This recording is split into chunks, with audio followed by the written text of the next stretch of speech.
गौरी पुत्र गणेश भगवान की जय। बोलिए श्री लक्ष्मी नारायण भगवान जी की जय। जय श्री कृष्णा, राधे राधे।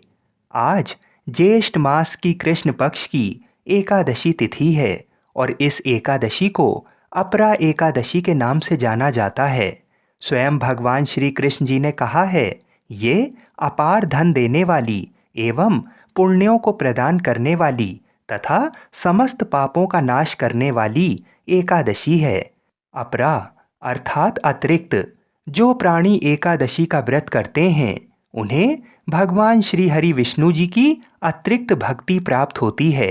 इस कल्याणकारी व्रत के प्रभाव से भक्ति और श्रद्धा में निरंतर वृद्धि होती है। आज मैं आपको सुना रहा हूँ अपरा एकादशी की बड़ी ही दुर्लभ कथा। किंतु इस कथा और महात्म्य को जो पूरा सुनते हैं उन्हीं को भगवान की असीम कृपा प्राप्त होती है एवं समस्त मनोकामनाएं पूर्ण होती हैं। तो बड़े ही प्रेम से बोलिए, वृंदावन श्री बांके बिहारी लाल जी की जय। धर्मराज युधिष्ठिर को अपरा एकादशी व्रत का महत्व बताते हुए स्वयं भगवान श्री कृष्ण जी ने अपरा एकादशी की कथा सुनाई। एक समय एक राज्य में महीध्वज नामक राजा राज्य करता था। उसका एक छोटा भाई भी था जिसका नाम व्रजध्वज था, जो कि बेहद अधर्मी और पापी व्यक्ति था।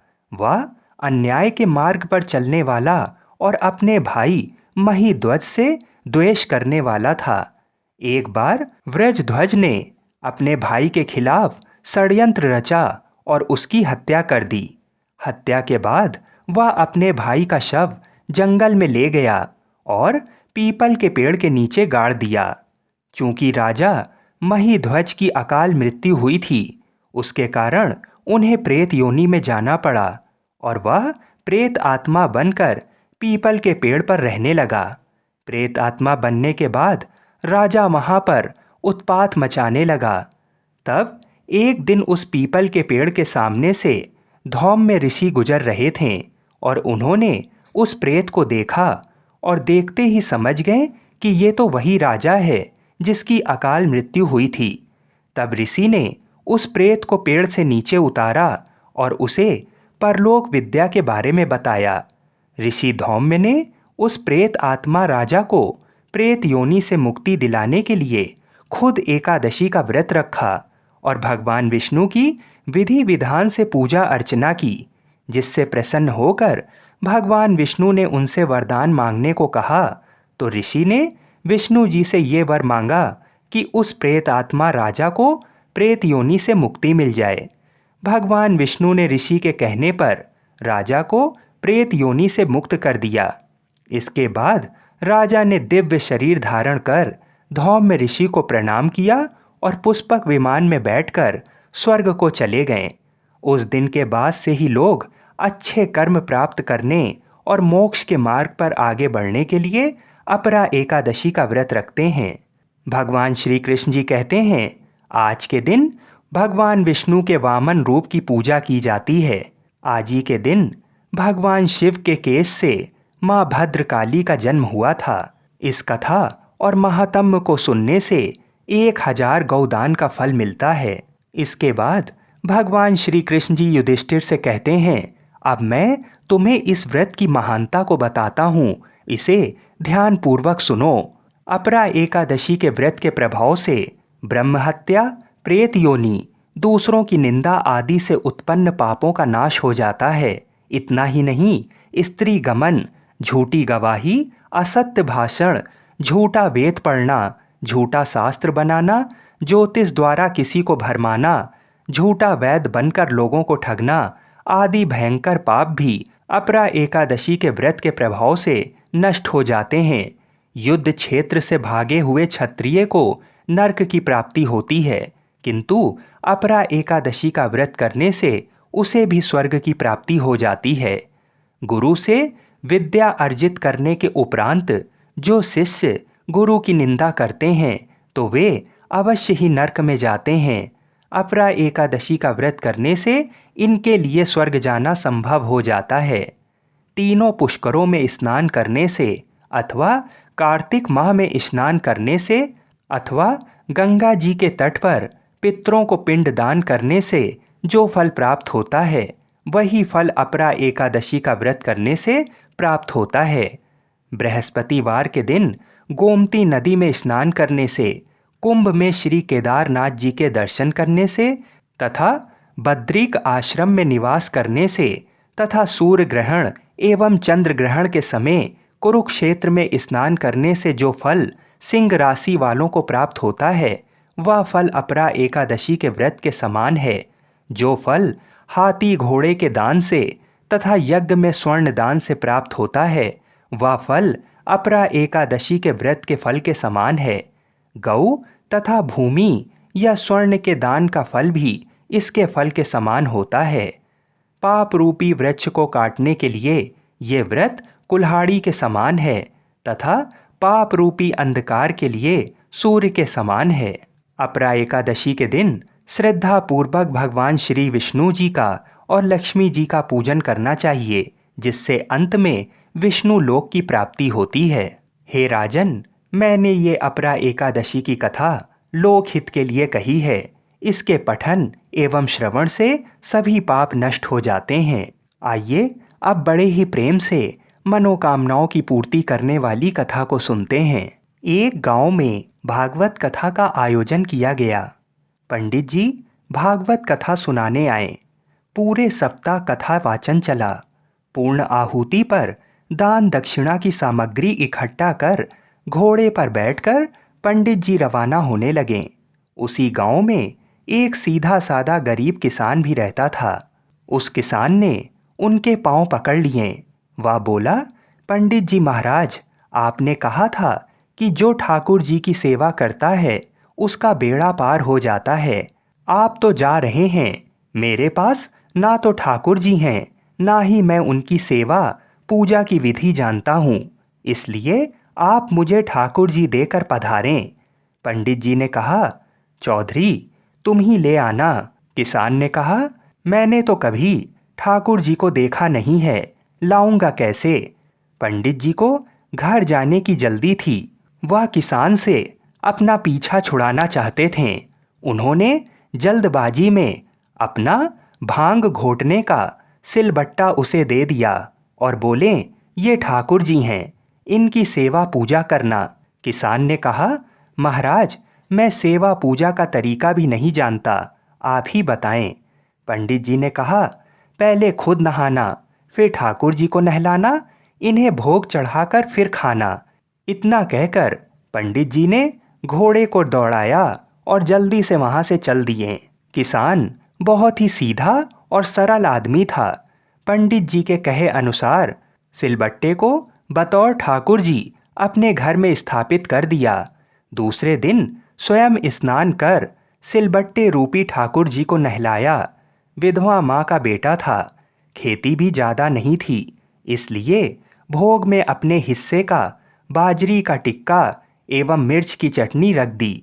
ठाकुर जी से किसान ने कहा, पहले आप भोग लगाओ, फिर मैं खाऊंगा।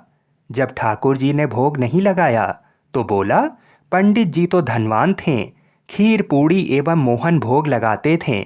मैं तो गरीब किसान का बेटा हूँ, इसलिए मेरी रोटी चटनी का भोग आप कैसे लगाएंगे। पर साफ साफ सुन लो, मेरे पास तो यही भोग है, खीर पूड़ी मेरे बस की नहीं है। ठाकुर जी ने भोग नहीं लगाया तो किसान भी सारा दिन भूखा रहा। इसी तरह वह रोज का एक बाजरे का ताज़ा टिक्का एवं मिर्च की चटनी रख देता एवं भोग लगाने की प्रार्थना करता। ठाकुर जी तो पसीज ही नहीं रहे थे। ये क्रम निरंतर 6 दिन तक चलता रहा। छठे दिन किसान बोला, ठाकुर जी चटनी रोटी खाते क्यों नहीं हो, शर्माते क्यों हो? आप कहो तो मैं आंखें मूंद लूं, फिर खा लेना। ठाकुर जी ने फिर भी भोग नहीं लगाया। किसान भी भूखा प्यासा था। 7वें दिन किसान परेशान हो गया और फूट फूट कर रोने लगा एवं कहने लगा कि सुना था आप दीन दयालु हो, पर आप भी गरीब की कहाँ सुनते हो। मेरा रखा ये टिक्का एवं चटनी आकर नहीं खाते हो तो मत खाओ, अब मुझे भी नहीं जीना है।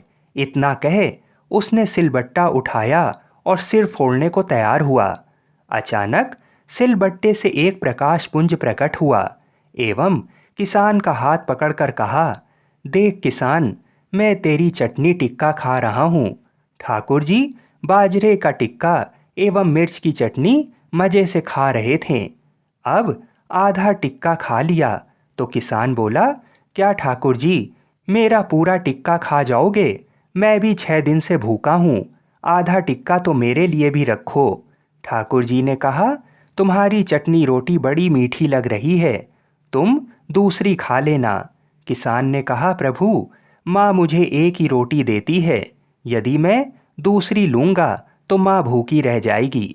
प्रभु ने कहा, फिर ज़्यादा क्यों नहीं बनाते? किसान ने कहा, खेत छोटा सा है और मैं अकेला। ठाकुर जी ने कहा, और खेत जोत लो। किसान बोला, प्रभु मेरे पास बैल थोड़े ही हैं, मैं तो खुद ही जुतता हूँ। ठाकुर जी ने कहा, तो तुम नौकर रख लो। किसान ने कहा, प्रभु आप तो मेरी मजाक उड़ा रहे हैं, नौकर रखने की हैसियत हो तो 2 वक्त की रोटी हम माँ बेटे खा ना लें। इस पर ठाकुर जी ने कहा, चिंता मत कर, मैं तेरी सहायता करूँगा। कहते हैं तब से ठाकुर जी ने किसान का साथी बनकर उसकी सहायता करनी शुरू की। किसान के साथ खेत में कामकाज कर उसे अच्छी जमीन एवं बैलों की जोड़ी दिलवा दी। कुछ अरसे बाद घर में गाय भी आ गई, मकान भी पक्का बन गया, सवारी के लिए घोड़ा आ गया। किसान एक अच्छा खासा जमींदार बन गया। कई साल बाद पंडित जी पुनः किसान के गांव भागवत कथा करने आए। किसान भी उनके दर्शन को गया। प्रणाम कर बोला, पंडित जी आप तो ठाकुर जी देकर गए थे, वे 6 दिन तो भूखे प्यासे रहें एवं मुझे भी भूखा प्यासा रखा। 7वें दिन उन्होंने भूख के मारे परेशान होकर मुझ गरीब की रोटी खा ही ली। इतनी कृपा है कि खेत में मेरे साथ कंधे से कंधा मिलाकर हर काम में मदद करते हैं। अब तो घर में गाय भी है। 7 दिन का घी दूध का सीधा यानी बंदी का घी दूध मैं ही भेजूंगा। पंडित जी ने सोचा, मूर्ख आदमी है, मैं तो भांग घोटने का सिलबट्टा देकर गया था। गांव में पूछने पर लोगों ने बताया कि चमत्कार तो हुआ है, किसान वह गरीब नहीं रहा, जमींदार बन गया है। दूसरे दिन पंडित जी ने किसान से कहा, कल कथा सुनने आओ तो अपने साथ अपने उस साथी को लेकर आना जो तुम्हारे साथ खेत में काम करता है। घर आकर किसान ने प्रभु से निवेदन किया कि कथा में चलो, तो प्रभु ने कहा, मैं नहीं चलता, तुम जाओ। किसान बोला, तब क्या उन पंडित जी को आपसे मिलाने घर ले आऊं? प्रभु ने कहा, बिल्कुल नहीं, मैं झूठी कथा कहने वालों से नहीं मिलता। जो मुझसे सच्चा प्रेम करता है और जो अपना काम मेरी पूजा समझ करता है, मैं उसी के साथ रहता हूँ। मैं तो भक्त के वश में रहता हूँ। बोलिए श्री राधा कृष्ण भगवान की जय। बोलिए श्री द्वारिकाधीश भगवान की जय। एक संत बरसाने में रहते थे और हर रोज सुबह उठकर यमुना जी में स्नान करके राधा जी के दर्शन करने जाया करते थे। ये नियम हर रोज का था। जब तक राधा रानी के दर्शन नहीं कर लेते थे तब तक जल भी ग्रहण नहीं करते थे।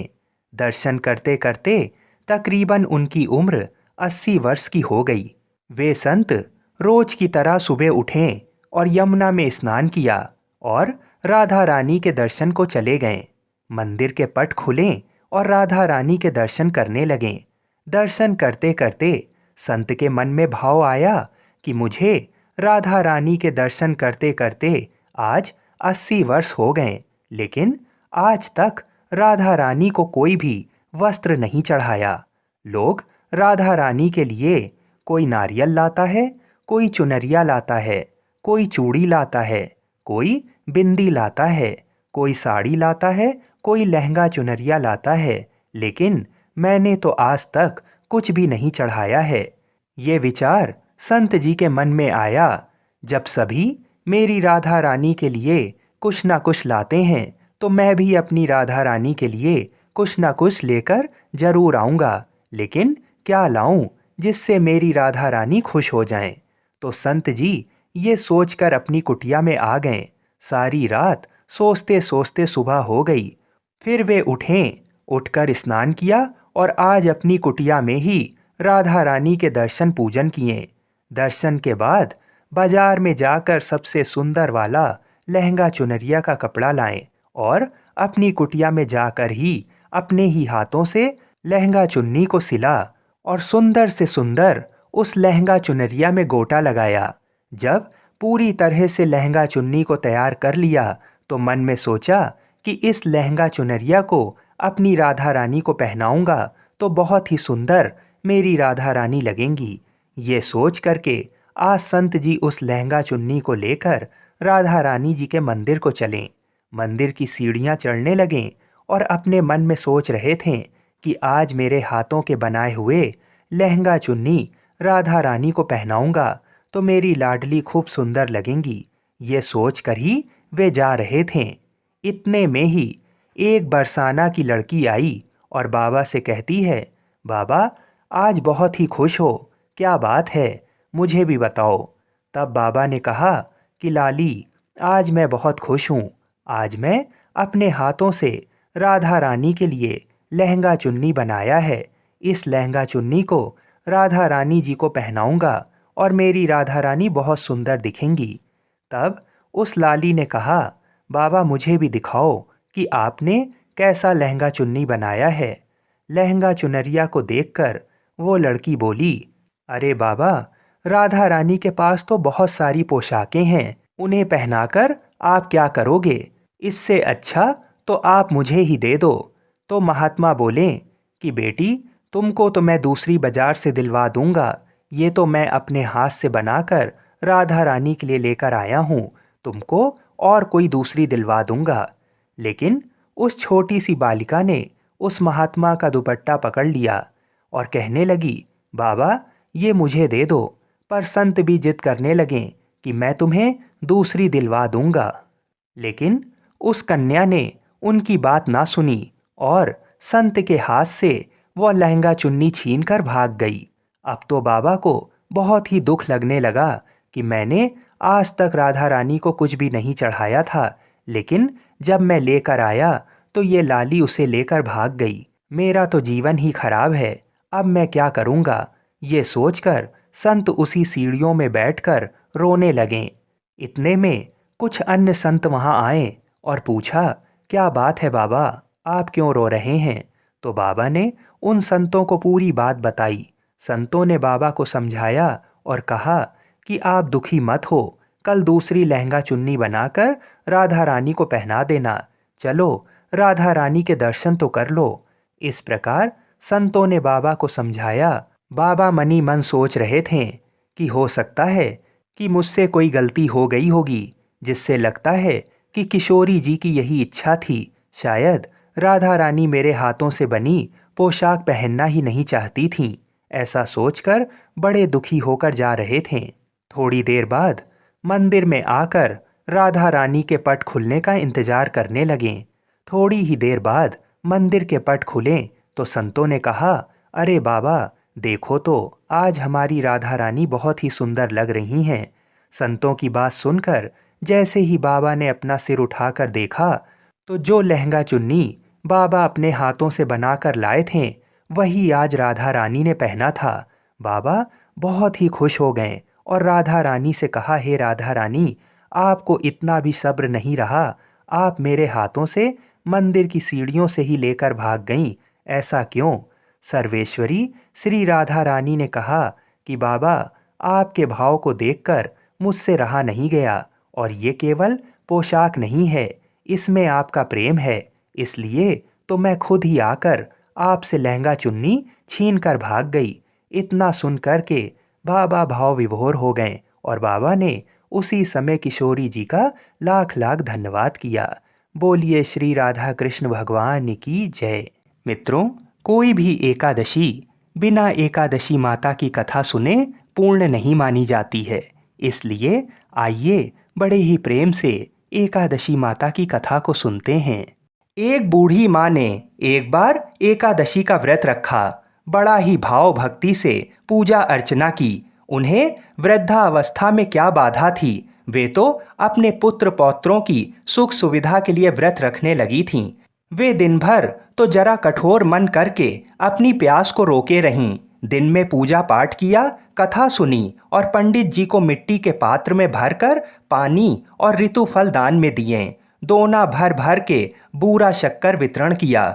उन्हें गर्मी के कारण बहुत बेचैनी हो रही थी। इस कारण से बड़ी देर तक पानी में पड़ी रहीं और पानी के कुल्ला करती रहीं। मुंह धोती रहीं, तब कहीं थोड़ा बहुत धैर्य बंध पाया। धूप तो तेज पड़ ही रही थी, इस कारण बार बार मुंह सूख रहा था। बूढ़ी माँ बहुत बेचैन हो रही थीं। एक बुढ़ापा और दूसरा ये भयंकर गर्मी। वृद्धावस्था की स्थिति तो कुछ दूसरी ही प्रकार की होती है। जैसे जैसे रो धो के दिन कट पाया, अब पहाड़ सी रात सामने थी। उसका कटना बड़ा ही कठिन दिखाई दे रहा था। खटिया पर पड़े शांति नहीं मिल रही थी। वे बार बार करवट बदल रही थीं।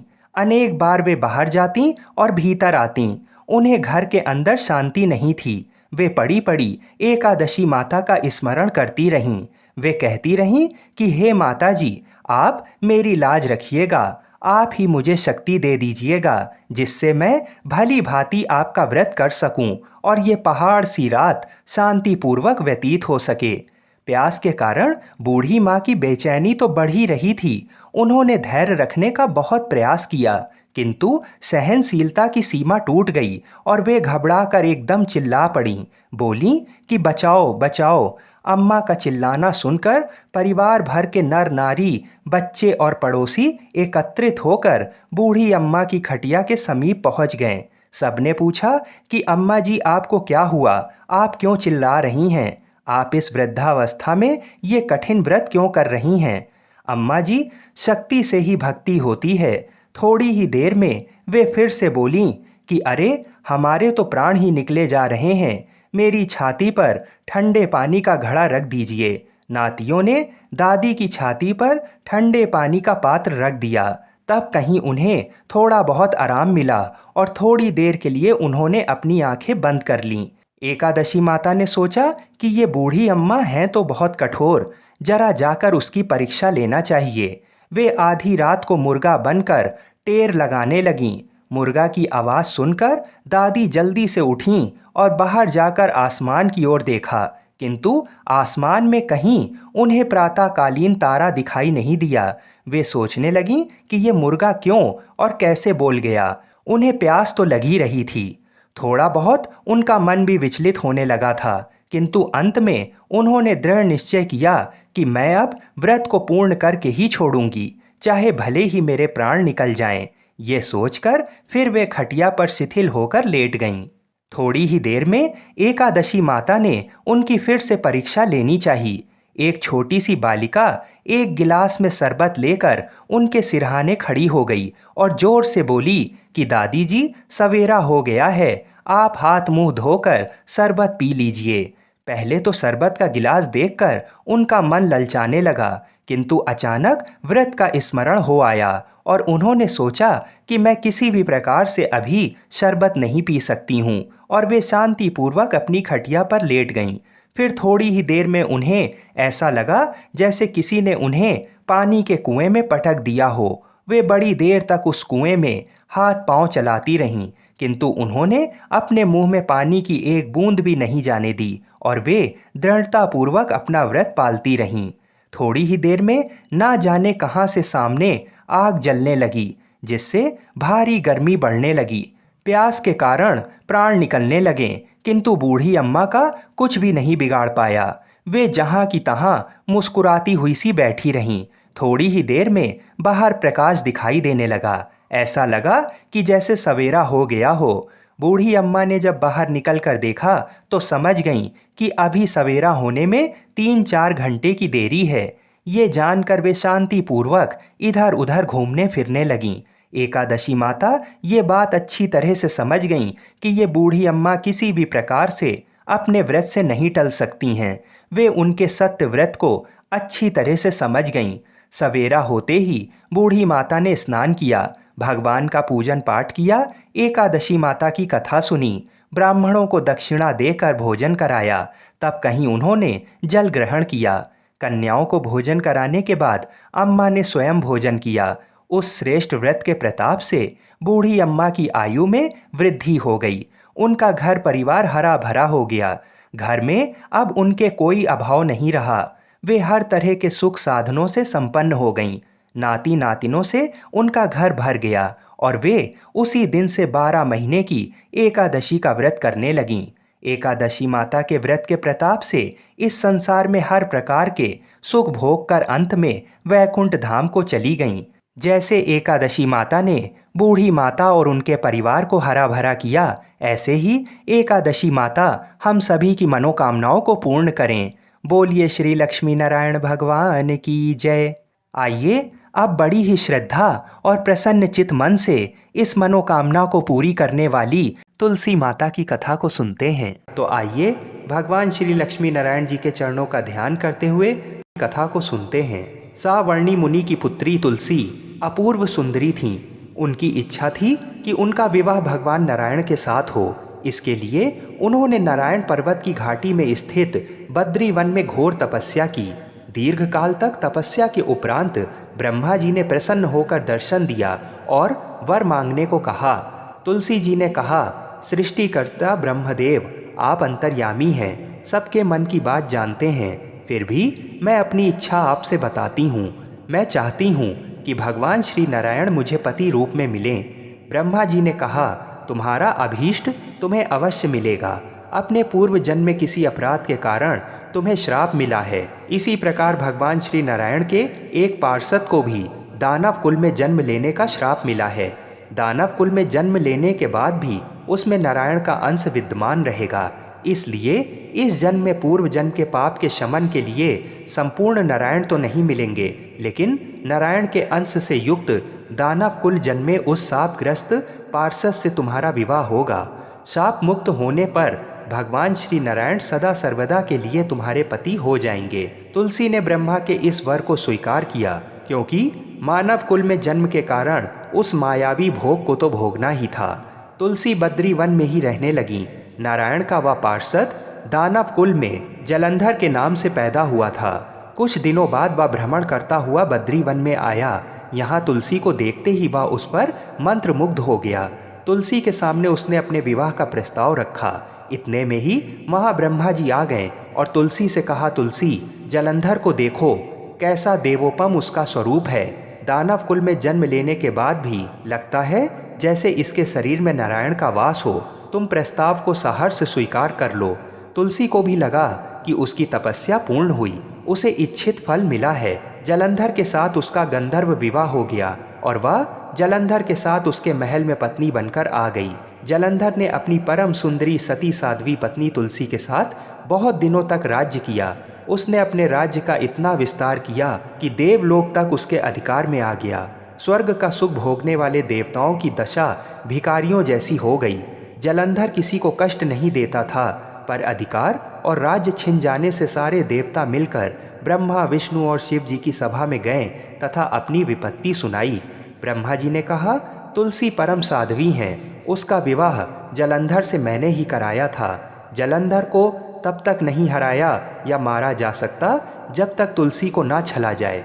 विष्णु जी ने कहा, जलंधर पूर्व जन्म में मेरा पार्षद था। श्राप के कारण उसे दैत्य कुल में जन्म लेना पड़ा। इस जन्म में भी मेरा अंश उसमें व्याप्त है। साथ ही तुलसी के पतिव्रत धर्म से वह अजय है।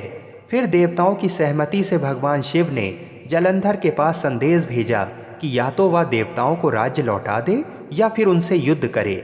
जलंधर शंकर के पास पहुंचा। उसने कहा, देवाधिदेव, आपके लिए देवताओं का पक्ष लेना उचित नहीं है। राज्य बढ़ाना हर राजा का कर्तव्य है। मैं किसी को दुखी नहीं कर रहा हूँ। देवताओं से कहिए कि वे मेरी प्रजा बनकर रहे। मैंने आपका कोई भी अपमान नहीं किया है। हमारा आपका युद्ध शोभा नहीं देता है। अगर आप हार गए तो बड़ी लज्जा की बात होगी। मैं हार गया तो आपकी कीर्ति बहुत अधिक नहीं बढ़ेगी। भगवान शंकर फिर हंसने लगे। वे तो सब रहस्य समझते थे। तुलसी और जलंधर के पूर्व जन्म के श्राप की अवधि लगभग पूरी हो चुकी थी। फिर शंकर जी बोले, इसमें कीर्ति और लज्जा की बात नहीं है। तुम देवों को राज्य लौटाकर उन्हें उनके पद पर प्रतिष्ठित होने दो। युद्ध से बचने का यही एक उपाय है। जलंधर ने कहा, मैंने युद्ध के बल से देवलोक जीता है, कोई उसे युद्ध के द्वारा ही वापस ले सकता है। ये मेरा अंतिम उत्तर है, अब मैं जा रहा हूँ। ऐसा कहकर जलंधर चला गया। उसने अपनी पत्नी तुलसी को सारी बातें बताईं और कहा, कर्म भोग सब काल सूत्र में बंधा है। जीवन में हर्ष शोक भय सुख दुख मंगल अमंगल काल के अधीन है। हम तो केवल निमित्त हैं। संभव है भगवान शिव देवों का पक्ष लेकर मुझसे युद्ध करें। तुम चिंता मत करना, तुम्हारा सती तेज मेरी रक्षा करेगा। दूसरे दिन भगवान शंकर के नेतृत्व में देवताओं ने युद्ध छेड़ दिया। जलंधर ने भीषण बाणों की वर्षा कर उनका वेग रोका। उसके प्रहार से देवता डगमगाने लगे। उसने दानवी शक्ति का प्रयोग कर मायावी युद्ध आरंभ किया। युद्ध स्थल पर वह किसी को भी दिखाई नहीं देता था, पर उसके अस्त्र शस्त्र प्रहार कर देवों को घायल कर रहे थे।